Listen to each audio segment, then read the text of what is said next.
Obama, what did he do for the black race? Nothing.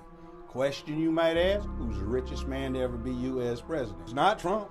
No. It's Barack Obama. You know how? His adopted father, Lolo Soetoro, was one of the 10, 15 richest men on earth. And when he died, he left a trust fund in Indonesia with 3 equal beneficiaries. Barack Obama, then known as Barry Soetoro because he was adopted, and his 2 siblings. So he has a whole false claim about what his background is.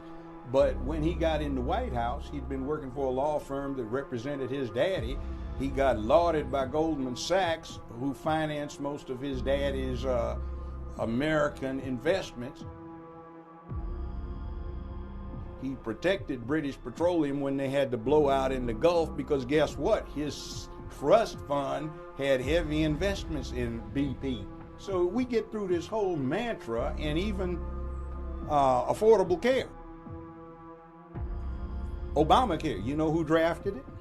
Senior Tennessee Republican Senator Dr. Bill Frist when he was Republican Senate Majority Leader. Why?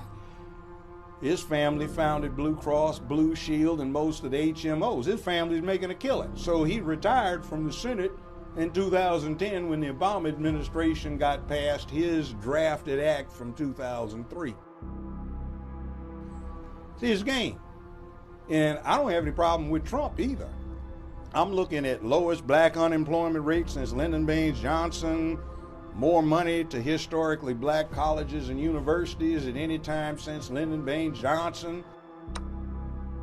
I mean, more Americans back to work. You know, like, what did you get for the last 3? Oh, and then this. You know that joke that they do about George W. Bush feeding Michelle candy? The inside thing on that is it's the same candy he fed her husband when he was 6, 7 years old.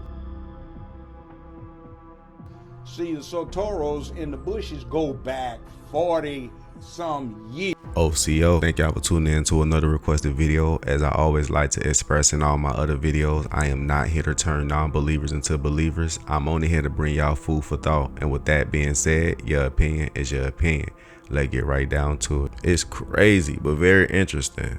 The first black quote-unquote president that was supposed to come make a difference turns out to be one of the richest people in the world. Turns out to be very nefarious. Let's not forget that during his time, more melanin young men died by the hands of the officers, by the rules and laws and regulations that was put in place by this same individual, y'all. But what's really interesting is that the individual who everyone tends to hate and point their fingers at could have did the most for a community that's not even like him. Let's not forget that Judge Joe Brown did just say that this individual had the lowest unemployment rate for black people. Same president that a lot of people still pointing their fingers at actually gave a lot of money to the historically black colleges. He also added that Trump also put more black people quote unquote back to work. Let's not forget the stimulus check that he gave to the people too when times was getting hard due to that Kung flu. So when it come down to it, the richest person in the world couldn't even extend his hand out just a little bit to help those in need. That should let y'all know the true character of the individual and where we as the people stand or stood at that time. That being said, y'all need to understand that Kamala's doing the same exact thing. She's following the same exact script, which means they're setting us up for the okie doke. Everything that they speak on has been fallacies. Everything that they speak on has been a form of manipulation. You gotta pay attention. Those that understand already understand that clear eyes always recognize real lies. And until next time, I always got more. Why though?